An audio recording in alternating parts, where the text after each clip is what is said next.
नमस्कार, ANB news देख रहे हैं आप। मैं हूं आपके साथ पल्लवी राजपूत और इस बुलेटिन में आप सभी का स्वागत है। आइए बढ़ते हैं खबरों की ओर। सुप्रीम कोर्ट ने तीनों कृषि कानूनों के लागू होने पर रोक लगा दी है। अदालत ने सरकार किसान संगठनों के बीच विवाद निपटाने के लिए जिस कमेटी का गठन किया उस पर भी रार छिड़ गई है। किसान संगठनों का आरोप है कि कमेटी में शामिल चारों लोग पूर्व में कानूनों का समर्थन कर चुके हैं। ऐसे में अब किसान किस प्रकार कमेटी के सामने अपनी बात रखते हैं और आंदोलन किस ओर रुख करता है, कांग्रेस ने भी कमेटी के सदस्यों को लेकर सवाल उठाए हैं। कांग्रेस प्रवक्ता रणदीप सुरजेवाला ने कहा कि सुप्रीम कोर्ट ने जो चिंता जाहिर की उसका हम स्वागत करते हैं, लेकिन जो 4 सदस्यीय कमेटी बनाई वो चौंकाने वाला है। ये चारों सदस्य पहले ही काले कानून के पक्ष में अपना मत दे चुके हैं। ये किसान के साथ क्या न्याय कर पाएंगे? कमेटी पर छिड़ी रार के बीच किसानों ने अपनी लड़ाई जारी रखने की बात कह दी है। बुधवार को लोहड़ी के मौके पर किसान संगठनों द्वारा कृषि कानून की प्रतियां जलाई जाएंगी। साथ ही 26 जनवरी यानी गणतंत्र दिवस के दिन शांति से ट्रैक्टर रैली निकालने की बात कही है। हालांकि इस मसले पर सुप्रीम कोर्ट ने भी किसानों को नोटिस थमाया है। कांग्रेस पार्टी की ओर से भी किसानों का पुरजोर समर्थन किया गया और सुप्रीम कोर्ट द्वारा गठित कमेटी की आलोचना की गई। कांग्रेस ने किसानों की ट्रैक्टर रैली के समर्थन का भी ऐलान किया है। इस मसले पर आई तमाम प्रतिक्रियाएं भी आपको सुनवाते हैं। देखिए, सुप्रीम कोर्ट का फैसला आया है किसान आंदोलन पर। भारतीय जनता पार्टी की सरकार के कृषि मंत्री आदरणीय नरेंद्र सिंह तोमर जी और प्रधानमंत्री जी ने सदैव ये कहा कि अगर किसान कानून में कोई खामी है तो आप बैठ के बताइए, और उसी क्रम में वार्ता का 8 चक्र 9 चक्र चला। हम उस खामियों को दूर करने के लिए तैयार हैं। ये कानून किसानों के हित के लिए है, इससे किसानों की भलाई होने वाली है और इस कानून से किसानों का भला होने वाला। सुप्रीम कोर्ट का जो फैसला आया है हम उसको स्वीकार करते हैं। सरकार उसका अध्ययन करेगी और आगे हम उस पर बात करेंगे। देखिए, राकेश टिकैत जी का जिद न लोकतंत्र के लिए अच्छा है न किसानों के लिए अच्छा है। उत्तर प्रदेश के अंदर जिस प्रकार से योगी जी की सरकार ने किसानों के लिए काम किया है, देश में मोदी जी की सरकार ने काम किया, वो अद्वितीय है। उत्तर प्रदेश में किसानों की दिशा बदलने में भारतीय जनता पार्टी की सरकार ने मील का पत्थर साबित किया। On one side, Supreme Court says stay the implementation. On the other side, Supreme Court constitutes a committee. And what is this purpose? And it raises several questions. That's why the farmers' unions have already made it clear they will not go before any committee.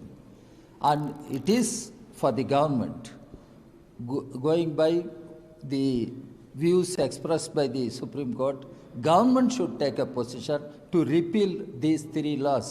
And Parliament is going to meet for the budget session. Government can make an announcement now for repealing these 3 agri laws. In Parliament, formally, it can be done. And that is what is expected from the government. Otherwise, farmers have made it very clear they will continue their fight till these 3 laws are repealed. Parliament से जबरिया पास कराया गया था, उस कानून के तहत मोदी सरकार अभी तक देशवासियों को, किसानों को धोखा देती रही है। अब कोर्ट को भी धोखा दिया है। माननीय सुप्रीम कोर्ट के सामने जिन 4 लोगों के नाम गए हैं वो तो पैरोकार रहे हैं इस बिल का, किसानों के विरोध में रहे हैं। तो किसान, कांग्रेस और देश कैसे इन लोगों पर भरोसा करे कि समिति सही फैसला देगी, समिति सही काम करेगी?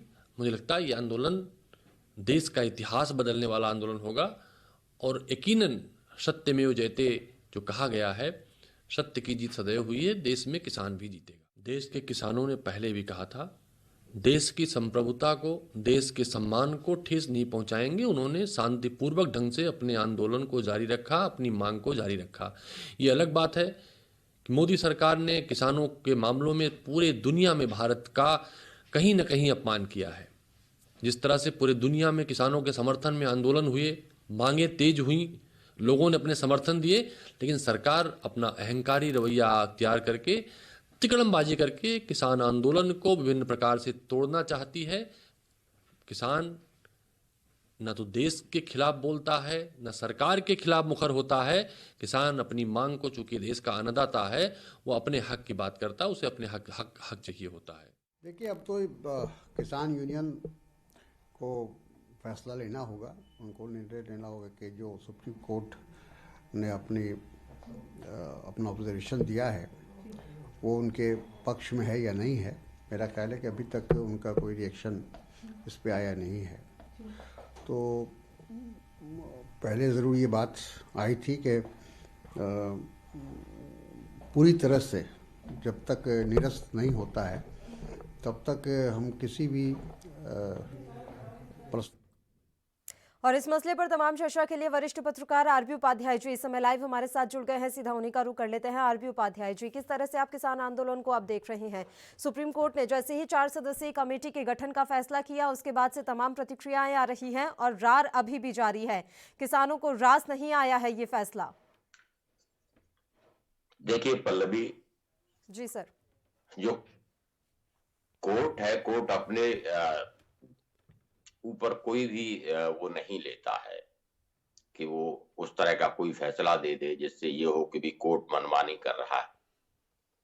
और माननीय न्यायालय ने जब एक कमेटी बनाई है, ये बात अलग है कि वो कृषि के बिल के समर्थन में पहले भी इस तरह के भाषण देते रहे या बोलते रहे कृषि बिल के समर्थन में, तो कृषि बिल का समर्थक उनको माना जाता है। लेकिन पहले से धारणा बना लेना गलत है।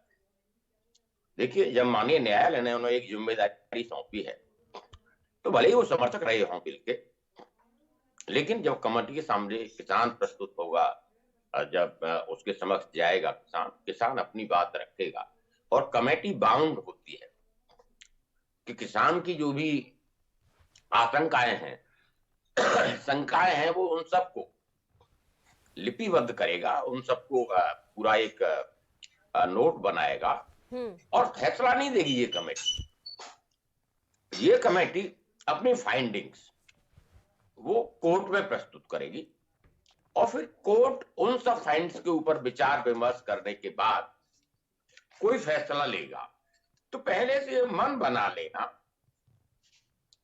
कि भी ये तो उसके समर्थक रहे हैं और इसलिए हम इनसे न्याय की उम्मीद नहीं करते, तो वो न्याय का पार्ट नहीं।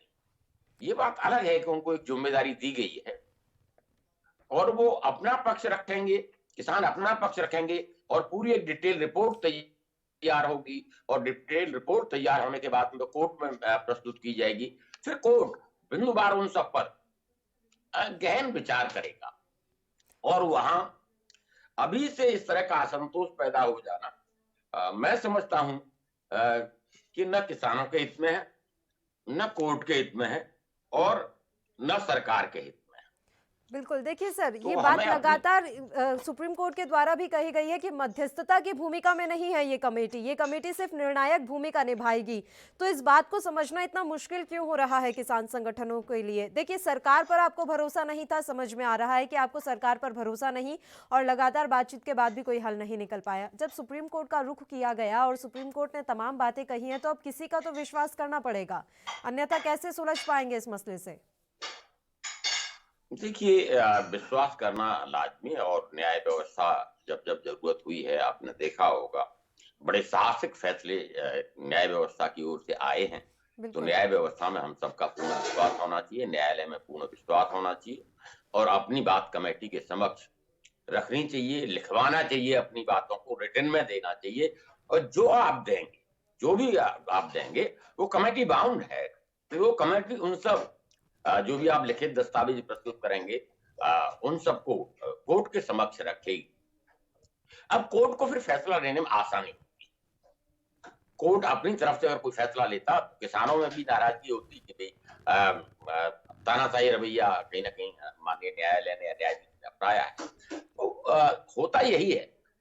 देखिए, हमारा जो संविधान है, ये देश संविधान से चलता है और संविधान में जिस तरह की प्रक्रियाएं, उन प्रक्रियाओं को फॉलो किया जाएगा। ठीक है, सरकार में आपका विश्वास नहीं था, सरकार मनमानी कर रही थी, लेकिन कहीं ना कहीं आपको विश्वास करना होगा और अपनी बात रखनी होगी। और मैं समझता हूं कि माननीय न्याय सुप्रीम कोर्ट से कहीं ना कहीं किसानों को न्याय मिलेगा। मेरी ऐसी उम्मीद बिल्कुल है, क्योंकि कोर्ट उन सब चीजों को समझ रहा है, उस गतिरोध को समझ रहा है, किसानों की परेशानी को समझ रहा है। सुप्रीम कोर्ट ने कहा भी है, सरकार को लताड़ भी लगाई। तो उसके बावजूद अगर किसानों को मैं समझता हूं कि सुप्रीम कोर्ट पर अविश्वास करना ये एक अच्छा संकेत नहीं है। देखिए सर, व्यवस्था के लिए। लेकिन जिस तरह की बयानबाजी की जा रही है, ये बात ठीक है, हम कभी इस बात को नहीं मानते हैं कि किसानों को बरगलाया जा रहा है या भड़काया जा रहा है। उनकी खुद की समझ है, वो जान रहे हैं उनके लिए क्या सही है और क्या गलत है। लेकिन कल से हम प्रतिक्रियाएं जो हैं वो सुन रहे हैं। विपक्ष बार बार ये बात जिस तरह से कह रहा है कि नहीं, किसान तो अब यहाँ से जाएंगे नहीं जब तक ये कानून रद्द नहीं हो जाता, ये कमेटी जो बनाई गई है ये गलत बनाई गई है, ये कमेटी कैसे न्याय दिलाएगी। आप इस तरह के भड़काऊ बयान जब देंगे तो कैसे उम्मीद कर सकते हैं कि किसान शांत हो जाएं। अभी जरूरत इस बात की है कि हमें यह अपील की जाए कि आप न्यायपालिका पर भरोसा रखिए और अपने घर जाइए, महिलाओं को घर भेजिए, बुजुर्गों को घर भेजिए। लेकिन इस तरह की अपील करने के अलावा लगातार सारी चीजें विपक्ष की तरफ से की जा रही हैं, तो ऐसे में सरकार और न्यायालय कितनी भी अपील कर ले, उन्हें बात समझ में ही नहीं आ रही है। देखिए, विपक्ष जो भी राजनीति कर रहा है, तो एक तरफ तो हम किसान आंदोलन को अराजनीतिक कहते हैं कि राजनीति कोई लेना देना नहीं है, हमारा किसी विचारधारा से लेना देना नहीं है। हमारा किसान का मतलब सिर्फ कृषि कानूनों से है, कृषि कानूनों के जो इम्पैक्ट उसके ऊपर आ रहे हैं वो उनसे मुक्ति चाहता है। दूसरी तरफ अगर हम उनसे प्रभावित होते हैं, विपक्षी दलों की राजनीति से, उनके भाषणों से, या जो वो बोल रहे हैं वो अगर मान लीजिए किसान आंदोलन में परिलक्षित होता है, या किसान कमेटी जो भी एक बनी हुई है कोऑर्डिनेशन कमेटी, वो अगर उसमें आती है तो फिर अराजनीतिक नहीं रह जाता, फिर वो राजनीतिक हो जाता है। तो किसान आंदोलन जिस तरह शांतिपूर्ण तरीके से अब तक चलता रहा है, सभी लोगों ने उसकी तारीफ की है, उसी तरीके से शांति के साथ अराजनीतिक रहते हुए किसी भी राजनीतिक दल का जो विचारधारा है या उनका जो बोलने का जो भी कुछ है वो अपने ऊपर परिलक्षित नहीं होने देना, इसका एक अच्छा सिम्टम्स जाएगा। और मैं फिर यही कहूंगा कि सुप्रीम कोर्ट में विश्वास रखें किसान भाई, और देखिए जो भी फैसला आएगा सुप्रीम कोर्ट का वो बिल्कुल किसानों के हित में होगा, इस बात को बिल्कुल मानना चाहिए। क्यों? देखिए, कोर्ट की समझ में आता है, माननीय उच्च न्यायालय समझता है कि भी किसानों के साथ ये जो हो रहा है ये ठीक नहीं है। वो उन सब चीजों को मद्देनजर रखते हुए किसानों को विश्वास, और देखिए ये एक संवैधानिक दायित्व भी है, और हमारा जो सिस्टम है उस सिस्टम में रह के ही, ये नहीं है कि भी देश का जो सिस्टम है उससे इतर कोई अलग कोई सिस्टम डेवलप होगा, वो संभव नहीं है। तो उसी सिस्टम में हमें अपना बात रखनी है, और जो भी हमें मिल सकता है वो हमें लेना, ये किसानों को मानना होगा, किसान नेताओं को मानना होगा, और सिस्टम में विश्वास करना होगा। ये बहुत जरूरी है न्याय के लिए, अपने लिए, और जो भी कृषि कानून है उनमें जो भी प्रावधान है उन सबको खत्म कराने के लिए आपको सुप्रीम कोर्ट पर विश्वास बनाए रखें, ये बहुत जरूरी है। बिल्कुल सर, देखिए अभी आपकी समझ से क्या ज्यादा संभावनाएं नजर आ रही हैं? क्या बात संशोधन पर आकर ही रुक जाएगी? क्योंकि अनिल घनवंत भी आज मीडिया से रूबरू हुए, जो कि इस कमेटी में शामिल हो चुके हैं। उन्होंने भी ये बात कही है कि रद्द कराने से बेहतर है कि आपको जिन क्लॉज पर दिक्कत आ रही है उस पर बातचीत कीजिए और उसमें संशोधन करवाइए। और सरकार तो लगातार ये बात कह रही थी कि आपको जो संशोधन करवाने हैं वो करवा लीजिए, लेकिन हम कानून वापस नहीं कर पाएंगे। तो लग यही रहा है कि ज्यादा संभावनाएं यही नजर आ रही है कि संशोधन पर ही बात आकर टिक जाएगी। देखिए पल्लवी, ये भी समझना होगा, देखिए कि बहुत सारे, अगर मान लीजिए कोई एक कानून है और उस कानून में अगर इस तरह के बदलाव 10 बदलाव हो जाते हैं, कई बार बदलाव इतने हावी हो जाते हैं कि कानून निष्प्रभावी हो जाता है। उसका कोई वजूद जिस तरह के लिए बनाया गया था, और उसमें संशोधन और वो कर दिए जाते हैं, तो किसानों को भी इस बात को समझना कुछ जरूरी। देखिए हमें क्या चाहिए, जो हमारी मांगे हैं वो मानी जानी चाहिए, और वो चाहे संशोधन के जरिए मानी जाए, चाहे वो निरस्त करके मानी जाए। तो वहां भी अड़िग नहीं होना चाहिए कि भी कानूनों को रद्द ही कर दो। भी कानूनों में जब भी मान ली मेरे खिलाफ जो भी चीजें हैं वो सब उस कानून से हट जाए, तो मुझे कानून से क्या वो, भी मेरा कानून से कोई दुश्मनी नहीं है, मेरा विरोध कानून के साथ नहीं है, उसके जो क्लॉज है जो मेरे खिलाफ जाते हैं, जो किसान के खिलाफ जाते हैं, अन्नदाता के खिलाफ जाते हैं, जिस पर संशय है अन्नदाता को, अगर वो उस कानून में से हटा दिए जाए तो वो कानून तो निष्प्रभावी हो गया ना। तो मेरी दुश्मनी कानून से नहीं होनी चाहिए, मेरी लड़ाई उस कानून से नहीं होनी चाहिए, बल्कि कानून में जो प्रावधान, उन प्रावधानों से, जिन प्रावधानों से मेरा नुकसान हो सकता है, उन प्रावधानों को रद्द कराने पर हमारा फोकस होना चाहिए। बिल्कुल, एकदम और सही बात है। और पल्लवी, यहाँ पर तो ऐसा नजर आ रहा था कि पूरी की पूरी लड़ाई सिर्फ कानूनों से थी, तभी लगातार सारे कानून रद्द किए जाने की बात कही जा रही थी। एक राजीव जी हमारे साथ जुड़े हुए हैं, आरवी उपाध्याय जी राजनीतिक विश्लेषक हैं, उनका भी रुख कर लेते हैं। राजीव जी, किसान आंदोलन पर आपकी प्रतिक्रिया चाहेंगे। सुप्रीम कोर्ट ने 2 दिन सुनवाई की, दोनों दिन अहम सुनवाई हुई और तमाम तरह की टिप्पणियां सामने आई हैं। अब जाकर आखिरकार ये हुआ है कि 4 सदस्यीय कमेटी गठित कर दी गई है। जी देखिए, सुप्रीम कोर्ट ने 4 सदस्यीय कमेटी तो गठित कर दी है, मगर ये जो कमेटी में 4 सदस्यीय कमेटी में जो सदस्य हैं, ये खुद सरकार के प्रत्यक्ष और अप्रत्यक्ष रूप से सहयोगी रहे हैं। इस तरीके से देखा जाए तो एक तरीके से सुप्रीम कोर्ट ने पहले तो ये कहा कि भाई आप इस कानून को निरस्त नहीं कर सकते तो कम से कम होल्ड पर रखिए, अगर आप होल्ड रखेंगे तो हम इसको होल्ड पर रखें। तो इसके ये जो है क्रियान्वयन पर दी गई है। वहाँ दूसरा ये कहा गया कि भाई एक कमेटी का गठन करिए जो किसानों की जायज मांगों का निपटान समाधान। अब कमेटी में 4 सदस्यीय कमेटी बना दी गई। कमेटी में जो सरकार ने दिए हैं वो नाम सरकार ने दिए होंगे और वो प्रत्यक्ष और अप्रत्यक्ष रूप से सहयोगी या समर्थक रहे हैं। तो इससे उम्मीद नहीं लगती है कि किसानों को कोई लाभ बड़ा मिल पाएगा या किसानों की समस्या का निस्तारण हो जाएगा।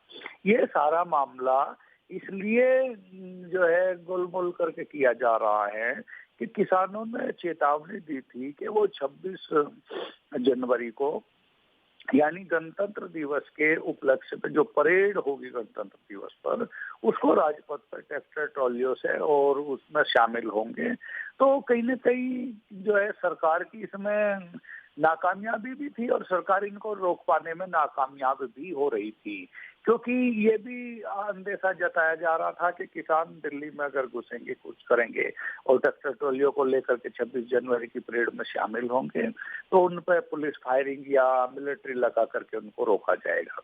मगर इंटेलिजेंस के इनपुट ये मिल रहे थे कि किसानों पर पुलिस और पैरामिलिट्री फोर्स या फोर्सेज जो है गोली नहीं चलाएंगी, तो फिर किसानों को किस माध्यम से रोका जाए इस 26 जनवरी के आंदोलन में। ये जो 26 जनवरी को किसान 26 जनवरी को जो ट्रैक्टर मार्च ये निकालने वाले थे उसको रोकने के लिए ये तमाम चीजें की गई है। राजीव जी, आपसे इस मसले पर चर्चा यूं ही जारी रहेगी। एक छोटे से ब्रेक के लिए हम रुक रहे हैं, फौरन हाजिर होंगे।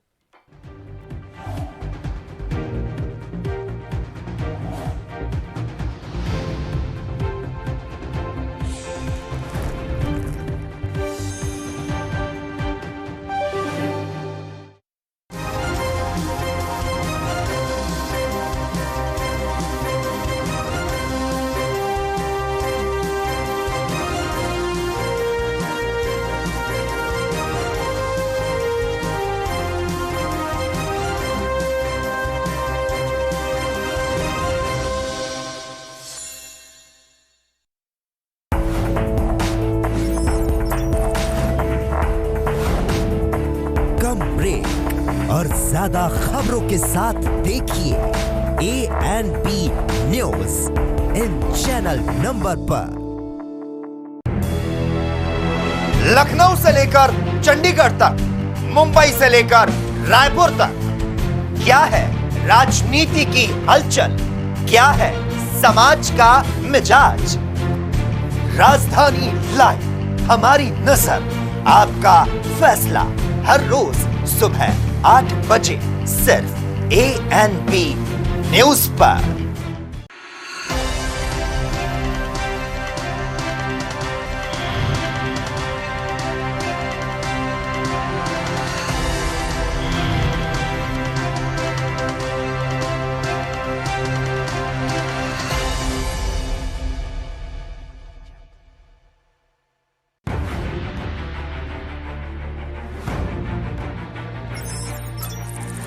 खबर चाहे सियासत की हो या सरकार की, खबर चाहे भ्रष्टाचार की हो या गुनहगार की, दिन भर में क्या रहा देश जगत का हाल, किस मुद्दे ने बनाई किसकी सरकार, रखते हैं हम सब पर नजर, पहुंचाते हैं हम हर खबर। हम हैं ANB न्यूज।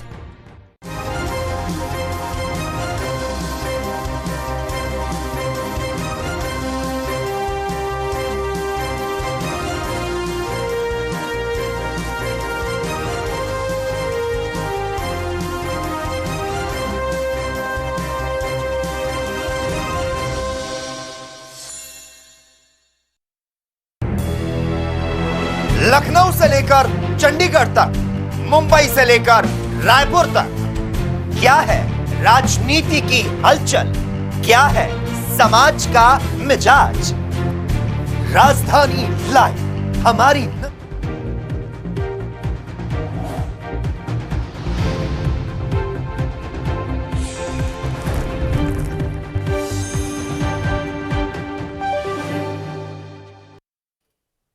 ब्रेक के बाद एक बार फिर से आप सभी का स्वागत है। कृषि कानूनों के मसले पर हम बातचीत कर रहे हैं। राजीव जी लगातार हमारे साथ जुड़े हुए हैं, राजनीतिक विश्लेषक हैं राजीव जी। सर, इस मसले पर अलग अलग प्रतिक्रियाएं सामने आ रही हैं, हर कोई अपनी अपनी राय देख रहा है। देखिए, ये बात भी कही जा रही है कि अनिल घनवंत ने भी अब तो साफ कर दिया है कि हम अपनी निजी राय दूर रखेंगे और हम मध्यस्थता के लिए नहीं है इस कमेटी में, हमें सिर्फ एक निर्णायक भूमिका निभानी है, हमें सिर्फ रिपोर्ट सौंपनी है। तो इसे किस तरह से देखा जाए जब वो खुद कह रहे हैं कि हमारी निजी राय इसमें कोई भी मायने ही नहीं रखती है?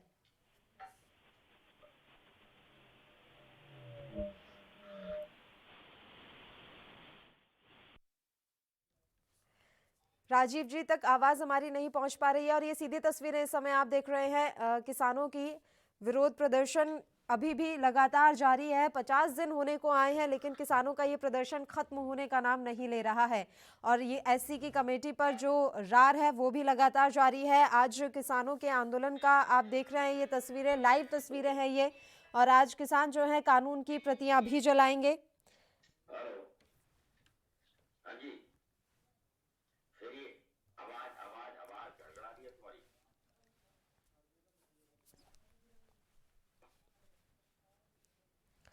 तो ये सीधी तस्वीरें इस समय आप देख रहे हैं दिल्ली बॉर्डर से। यहाँ पर किसानों का प्रदर्शन अभी भी जारी है, ठंड के बीच भी किसान डटे हुए हैं और आज लोहड़ी का दिन है, लोहड़ी का त्योहार है। तो ऐसे में किसानों ने ये पहले ही कहा था कि लोहड़ी का त्योहार वो किसानों जो कृषि कानून है उसकी प्रतियां जलाकर मनाएंगे। ऐसे में ये तस्वीरें भी हमने आप तक पहुंचाई है, बॉर्डर से ये तस्वीरें हैं। और सुप्रीम कोर्ट ने तीनों कृषि कानूनों के लागू होने पर रोक लगा दी है। अदालत ने सरकार किसान संगठनों के बीच विवाद निपटाने के लिए जिस कमेटी का गठन किया है उस पर भी रार छिड़ गई है। किसान संगठनों का आरोप है कि कमेटी में शामिल चारों लोग पूर्व में कानूनों का समर्थन कर चुके हैं।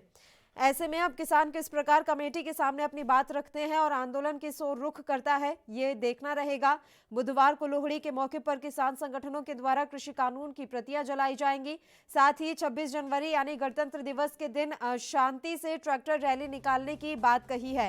हालांकि इस मसले पर सुप्रीम कोर्ट ने भी किसानों को नोटिस थमा दिया है। कांग्रेस पार्टी की ओर से भी किसानों का पुरजोर समर्थन किया गया है और सुप्रीम कोर्ट के द्वारा गठित कमेटी की आलोचना की गई है।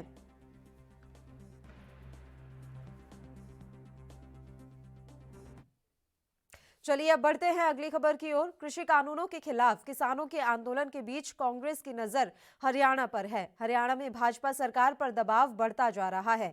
मुख्यमंत्री मनोहर लाल सरकार का समर्थन कर रही जननायक जनता पार्टी और कई निर्दलीय विधायक इन कानूनों के खिलाफ हैं। वह किसानों की कानून वापस लेने की मांग के साथ है। यही वजह है कि मुख्यमंत्री मनोहर लाल और उप मुख्यमंत्री दुष्यंत चौटाला ने केंद्रीय गृह मंत्री अमित शाह से मुलाकात की। हरियाणा से ताल्लुक रखने वाले कांग्रेस के एक वरिष्ठ नेता ने कहा कि प्रदेश में भाजपा सरकार की राह आसान नहीं है।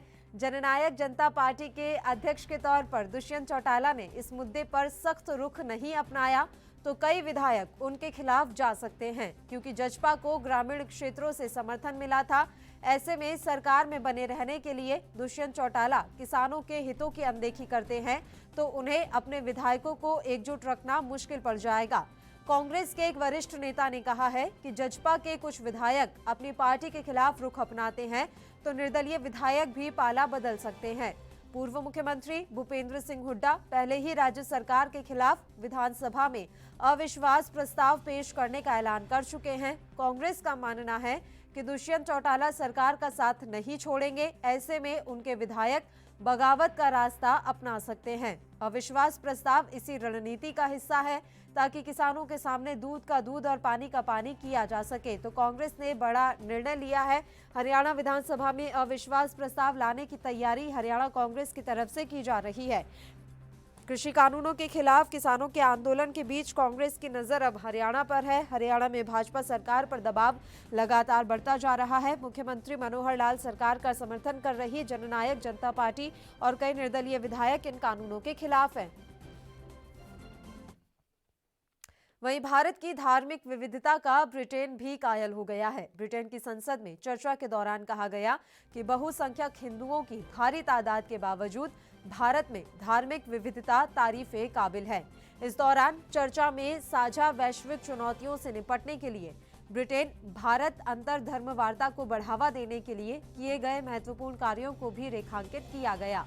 ब्रिटेन के विदेश राष्ट्रमंडल और विकास कार्यालय के मंत्री निगेल एडम्स ने चर्चा में हिस्सा लेते हुए कहा कि भारत में कठिन परिस्थितियों में भी मानवाधिकार के मुद्दों को स्वतंत्र रूप से खुलकर उठाया जाता है। भारत के सेक्युलर संविधान में सभी नागरिकों को बराबरी के अधिकार हासिल हैं। उन्होंने आगे कहा कि जिन लोगों को हमारी तरह भारत जाने का अवसर मिला है वह जानते हैं कि यह अद्भुत देश है। दुनिया में यह सबसे अधिक विविधताओं वाला देश है। वहीं यूरोपीय संघ से अलग हुए ब्रिटेन के भारत सहित दूसरे देशों से रिश्ते कैसे होंगे, इस पर एक रिपोर्ट आई है। रिपोर्ट में भारत का जिक्र करते हुए कहा गया है कि भारत ब्रिटेन के लिए अपरिहार्य है। जल्द ही वह दुनिया का सबसे ज्यादा आबादी वाला देश बन जाएगा। वह चालू दशक में ही दुनिया की तीसरे नंबर की अर्थव्यवस्था और रक्षा बजट वाला देश बन जाएगा। वैसे तो दोनों देशों के प्रगाढ़ ऐतिहासिक रिश्ते रहे हैं, लेकिन उपनिवेश काल की कुछ घटनाएं रिश्तों में कड़वाहट भी पैदा कर सकती हैं। बावजूद इसके लिए भारत का ब्रिटेन के लिए महत्वपूर्ण स्थान रहेगा।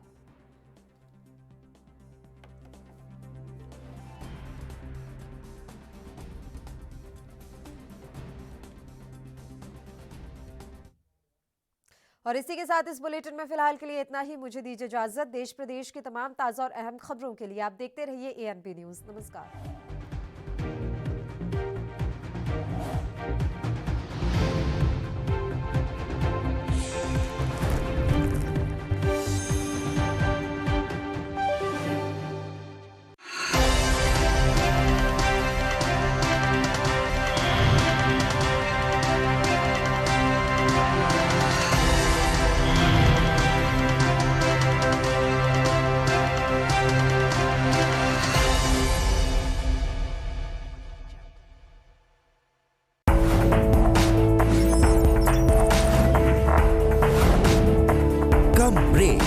और ज्यादा खबरों के साथ देखिए ANP news in channel number पर।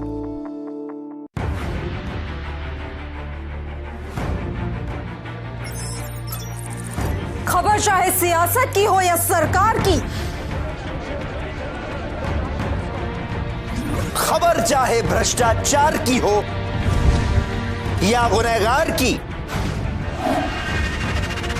दिन भर में क्या रहा देश जगत का हाल, किस मुद्दे ने बनाई किसकी सरकार, रखते हैं हम सब पर नजर, पहुंचाते हैं हम हर खबर।